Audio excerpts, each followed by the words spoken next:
Hello అందరికీ, welcome to Madhu graceful bytes.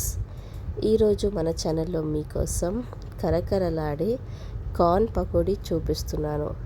రెగ్యులర్గా మనము ఇంట్లో ఆనియన్ పకోడీ, మిర్చి బజ్జీ, ఆలు బజ్జీ ఇలాంటివి చేసుకుంటాం. కానీ ఈసారి మీరు పిల్లలకు ఎంతో ఇష్టమైన స్వీట్ కార్న్ తోటి ఇలా పకోడీ ట్రై చేయండి. చాలా టేస్టీగా ఉంటుంది. ఇది మనం కేవలం 5 నిమిషాల్లోనే ప్రిపేర్ చేసుకోవచ్చు. మరి ఇంత టేస్టీ అయిన కార్న్ పకోడీ ఎలా ప్రిపేర్ చేయాలో చూసేద్దాం రండి. ఇప్పుడు ప్రాసెస్లోకి వెళ్ళిపోదాం. ముందుగా ఇక్కడ నేను స్వీట్ కార్న్ని మనము తీసుకోవాలి. అలాగే ఇక్కడ నేను ఒక క్యారెట్, 2 ఉల్లిపాయలు, 2 పచ్చిమిర్చిని తీసుకున్నాను. ఈ స్వీట్ కార్న్లోకి కట్ చేసి పెట్టుకున్న ఉల్లిపాయలని ఇలా పొడవుగా కట్ చేసుకొని పెట్టుకోవాలి. వాటిని వేసుకోవాలి. అలాగే కొద్దిగా పచ్చిమిర్చిలను కూడా వేసేసుకోవాలి. తరువాత దీంట్లో నేను ఇక్కడ క్యారెట్ తురుముకొని వేసుకుంటున్నాను. అలాగే కట్ చేసి పెట్టుకున్న కొత్తిమీర, అలాగే కరివేపాకుని కూడా వేసుకోవాలి. ఇలా వీటన్నిటిని వేసుకున్న తర్వాత ఇప్పుడు దీంట్లోకి మనము 1 టీ స్పూన్ దాకా జీలకర్రని వేసుకోవాలి. అలాగే కొద్దిగా చిల్లీ ఫ్లేక్స్ని కూడా వేసుకోవాలి. సాల్ట్ కూడా మనకి తగినంత వేసేసుకోవాలి. తరువాత మనం దీంట్లోకి 2 కప్పుల వరకు శనగపిండిని వేసుకోవాలి. ఇలా మనం శనగపిండి వేసుకొని ఒకసారి మనము బాగా మిక్స్ చేసుకోవాలి.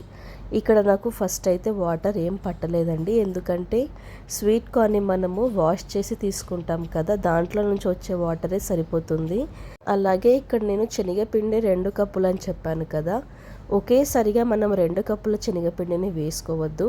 ఫస్ట్ మనం 1 కప్పు వేసుకున్నాక ఒకసారి మనం మిక్స్ చేసుకొని చూసుకోవాలి సరిపోయిందో లేదో. తర్వాత మనం మరికొంచెం శనగపిండి వేసుకొని ఇలా కొద్దిగా వాటర్ని స్ప్రింకిల్ చేసుకొని ఇలా మిక్స్ చేసుకోవాలి.